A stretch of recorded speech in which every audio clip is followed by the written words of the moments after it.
October 13, 2025 was a very important day. Many world leaders met in Sharm el-Sheikh, a beautiful city in Egypt. President Donald Trump was there, taking part in this significant event. He was joined by other important leaders from countries like Qatar, Turkey, and Egypt. Their main goal was to formally sign a special peace agreement. This agreement was aimed at ending the long and difficult war in Gaza. The war had lasted for a very long time, exactly 2 terrible years. It had caused immense sadness, fear, and suffering for countless people. Many homes were destroyed, and daily life was filled with danger. Now, with the signing of this new peace deal, the fighting was finally over. This was a truly historic moment for the Middle East, bringing a chance for calm and healing. President Trump spoke about this day as a turning point, a time for new beginnings. A crucial part of this peace agreement was the release of the hostages. The last 20 living Israeli hostages who had been held captive were set free. For 738 agonizing days, these individuals had lived in difficult conditions. Their families had waited, prayed, and worried for them every single day, never losing hope for their return. On this emotional day, the hostages were able to go home. They met their families again, leading to tearful and very happy reunions. These touching scenes of freed hostages embracing their loved ones brought immense relief and joy to many people, especially in Israel. After such a long period of pain, fear, and deep sadness, this moment felt like a true miracle. It showed everyone that, after much struggle and sacrifice, peace truly was possible. This historic day offered a new path forward, a chance for a better tomorrow, free from the shadow of ongoing conflict in the region. 2. A new plan for peace. President Donald Trump had a special plan for peace. It was called his 20-point peace plan. He showed this plan on September 29, 2025. He talked about it at the White House with Israeli Prime Minister Benjamin Netanyahu. This plan was very detailed.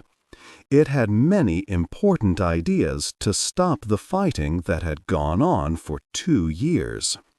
Hamas at first did not want to accept this big plan. The main parts of the plan were clear. First, all fighting had to stop right away. This was called an immediate ceasefire. Second, all hostages needed to be set free. The plan said this should happen in 3 days, or 72 hours. Third, Israeli soldiers would slowly leave some areas. Fourth, Gaza would not have military weapons anymore. An international group would watch this to make sure. Fifth, new leaders, called technocrats, would help Gaza run things for a while. Other countries would help them. The plan also talked about making a Palestinian state in the future, after Gaza was rebuilt and peaceful. At first, Hamas did not want to accept the plan. But President Trump sent a very strong message. On October 3, he gave Hamas an ultimatum. He said they must agree to the plan by October 5. If they did not, they would face complete obliteration. This meant they would be completely destroyed. This message put a lot of pressure on Hamas. Many Arab countries also wanted Hamas to say yes to the plan. This made it harder for Hamas to say no. They felt alone if they continued the war. So the pressure worked. On October 8, Hamas agreed to the first part of the plan. This was a very important step. It meant that the peace process could finally begin. This agreement led to big changes. The fighting stopped.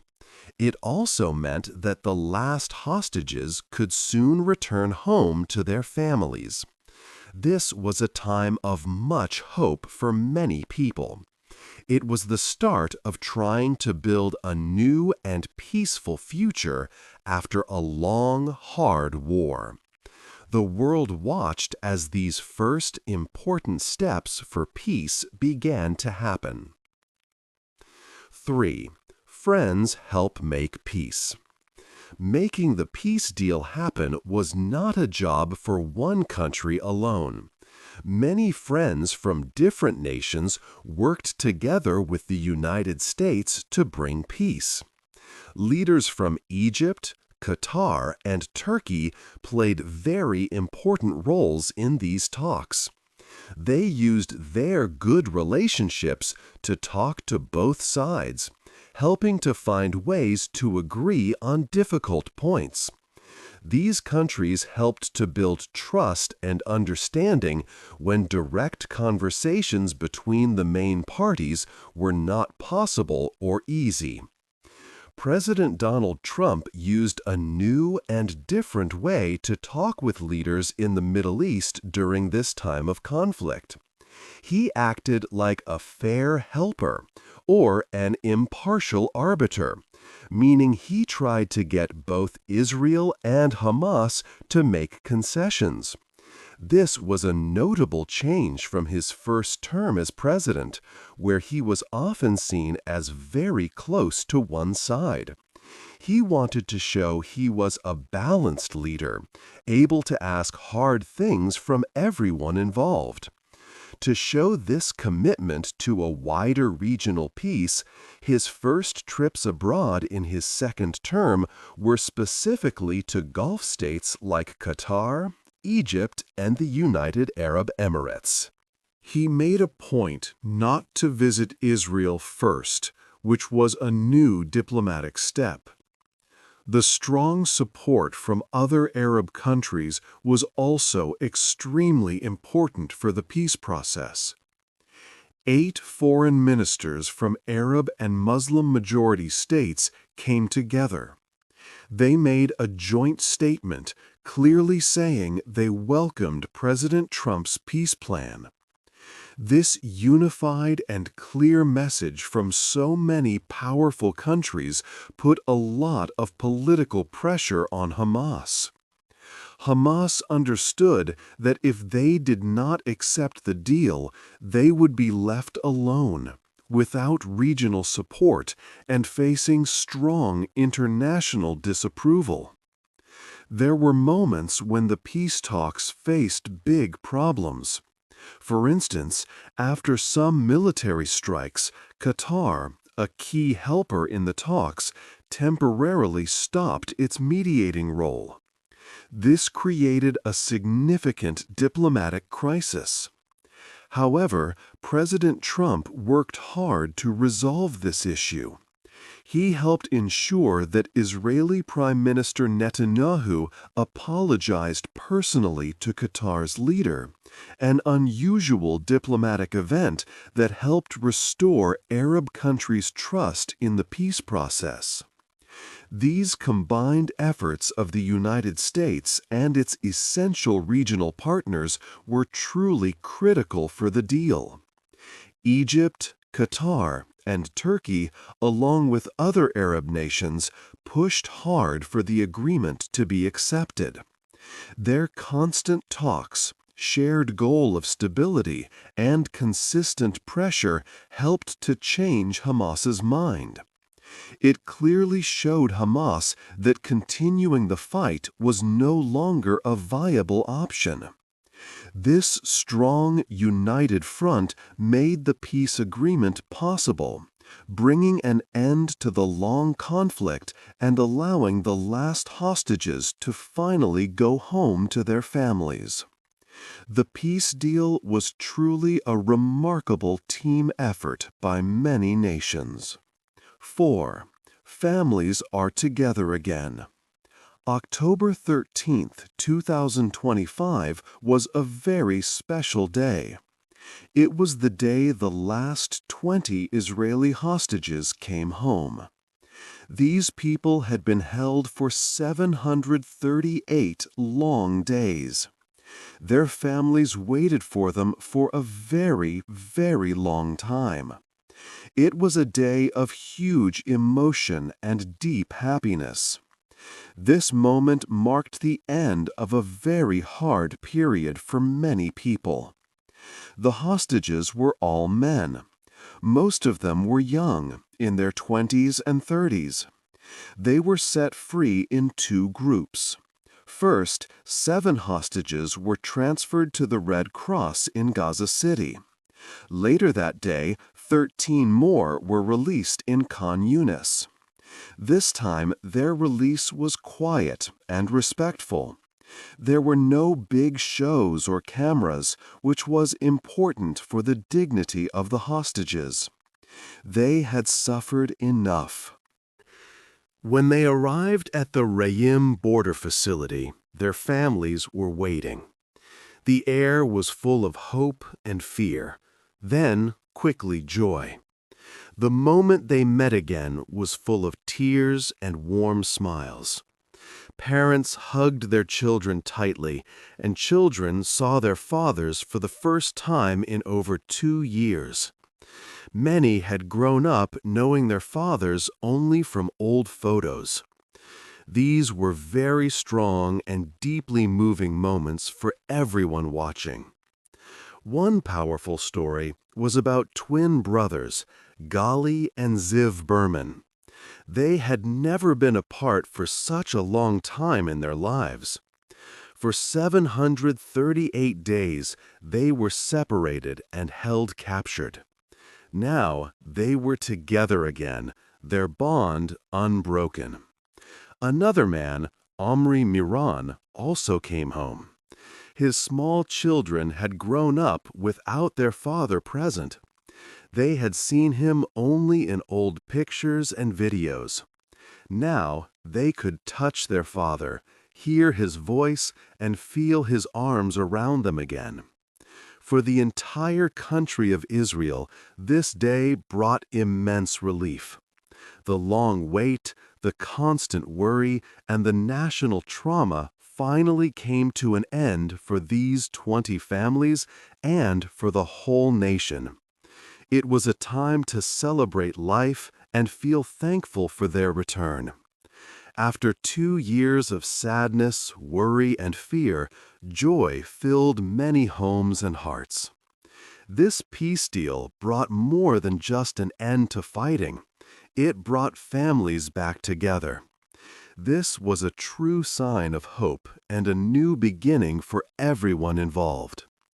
The memories of this day would last a lifetime, reminding them of the power of hope and reunion. 5. A hard decision. The peace agreement, which brought hope to many, also required a very hard decision from Israel. As part of the deal that President Donald Trump helped lead, Israel agreed to release almost 2,000 Palestinian prisoners. This was a key part of the exchange, happening after the last Israeli hostages came home. It was a direct response to the agreement for all hostages to be freed, showing that peace had a price for both sides. These 2,000 prisoners were not all the same. About 250 of them had committed very serious crimes. They were serving long jail terms, some for life, because they had taken part in deadly attacks against Israeli people. This included a police officer who was part of a very sad event where 2 Israeli soldiers were killed many years ago. The other 1,700 prisoners were people from Gaza who had been held without formal charges or trials, some for a long time. Their situations were very different, making the decision even more complex. For Israel, letting these prisoners go was a deeply painful choice.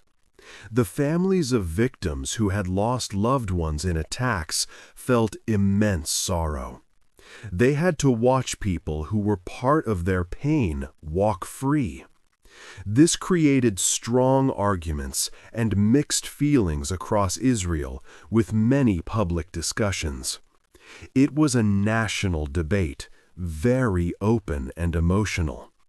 Many understood that this was a necessary step for the bigger goal of peace, to end the conflict and bring loved ones home.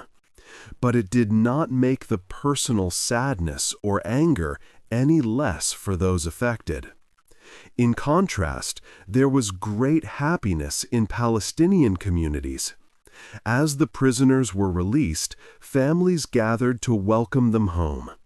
There were celebrations in Gaza and the West Bank, with people cheering and showing their joy. For Palestinians, these prisoners were important figures. Their freedom was a moment of great joy and a sign of hope for better times ahead. Many had waited years, even decades, for this moment. Some of the released prisoners returned to their homes, while about 154, considered very high risk, were sent to Egypt as agreed in the detailed peace plan. This day showed the two sides of the peace agreement very clearly. While many celebrated the return of the hostages, the release of Palestinian prisoners meant a different kind of ending for others. It was a day of sadness and pain for some, and great happiness and relief for others. This exchange was a powerful reminder that true peace often comes with very hard choices and emotional sacrifices from all sides. It showed the true difficulty of making such a large-scale deal work, where many different feelings had to be balanced. 6. A special visit to Israel. After the important peace deal was signed in Egypt, President Donald Trump traveled to Israel. It was October 13, 2025. He made a special trip to Jerusalem, a city with much history and meaning. His main purpose was to meet with Israeli leaders and talk about the new peace agreement. He went to the Knesset, which is Israel's parliament. Inside the big building, many Israeli lawmakers and important people were waiting. The atmosphere was full of excitement and gratitude. Some of the lawmakers even wore bright red hats with words that read, "Trump the Peace President." This was a clear sign of their strong thanks for his hard work to end the fighting. President Trump stood before them and gave a big speech. He spoke about a new beginning, calling it the start of a new Middle East. He strongly asked Prime Minister Benjamin Netanyahu and all Israeli leaders to choose peace for the future, not more conflict. He also said that Israeli President Isaac Herzog should pardon Prime Minister Netanyahu, who had some legal issues. President Trump described Netanyahu as one of the greatest wartime leaders. This part of his speech surprised some people, but it showed his close relationship with the Israeli leader. Prime Minister Netanyahu then spoke. He repeatedly thanked President Trump, calling him the greatest friend Israel has ever had in the White House. Netanyahu promised that Israel would continue to work closely with the United States to make sure the peace agreement worked well and lasted. He said they would do everything needed for peace. This visit was much more than just a formal meeting. It was a powerful moment of celebration and unity. It gave a strong message of hope to the people of Israel and the whole region. After 2 long and difficult years of war, everyone felt a new chapter was truly beginning. It was a time to look forward to stability, safety, and a future free from conflict. 7. Building Gaza again. The war caused terrible damage in Gaza. For over 2 years, many homes, schools, and hospitals were destroyed. Almost all buildings, more than 90%, were hurt or completely gone. Whole parts of cities became piles of broken concrete. Many people lost their houses and had to move again and again because there was no safe place. They have faced great hardship. Water systems were also badly broken. This means people do not have clean water to drink or wash with. They can get very sick from drinking bad water. Hospitals were also badly damaged. Many cannot work well or at all, so sick and hurt people cannot get the care they need. This has created a very big health problem for everyone living in Gaza. The job of rebuilding Gaza will be very long and very hard. Experts say it might take 10 years or even more to fix everything that was broken. It will also cost a lot of money, perhaps $50 to $80 billion. This money is needed to build new houses, schools, and places to get care for the sick and elderly. It is a huge task. Right now, people in Gaza need urgent help. They need food because many are hungry and facing famine conditions. They need clean water to stop sickness from spreading. And they need medicine for those who are hurt or ill, as medical supplies are very low. The United Nations Office for the Coordination of Humanitarian Affairs has made a 60-day plan to send a lot of help.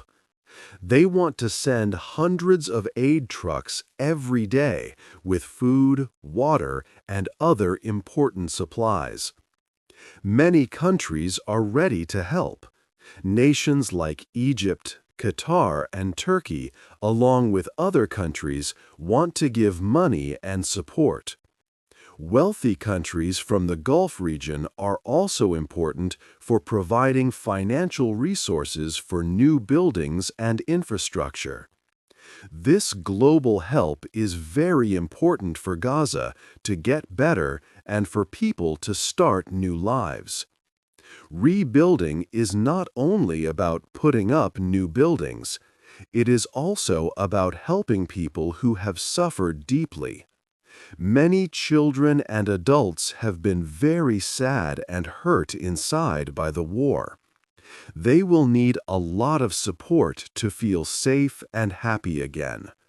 Restoring schools and universities is also key, so children can learn and grow for the future. Gaza needs strong international support to truly rise again from the ashes. 8. What will happen now? The peace deal was signed, but the hardest work is just beginning. Everyone now looks to the future with both hope and worry. There are many big challenges to face. The first challenge is to make sure the fighting does not start again. It is very important to make sure Hamas no longer has weapons. Hamas spent many years building many tunnels and military places. It will be very hard to find and remove all of them. Also, no one is truly sure if Hamas will give up all its weapons. This part of the peace plan is very important, and it will be tested soon. Another very difficult job is to create a new working government in Gaza. The old government of Hamas is now gone. Now, Palestinian technocrats, who are experts without political power, will try to lead Gaza. But the Palestinian Authority, which leads other Palestinian areas, has little power in Gaza. It also has complex relationships with both Hamas and Israel. So, making a new government that works for everyone will be difficult. It needs a good balance of many different groups and their needs. Gaza itself needs immense help. 2 years of war caused terrible damage. More than 90% of homes, schools, and hospitals are destroyed. The United Nations has a 60-day plan to bring food, clean water, and medicine to the 2.1 million people there. But rebuilding everything will take many years and a lot of money, perhaps $50 to $80 billion. People need dignity and safety in their daily lives. Children in Gaza have only known war. Israeli families are still feeling pain from the attacks. They all deserve a lasting peace, not just a short stop to the fighting. This is a new start for the region. There is much hope for a better future. However, the future is not certain.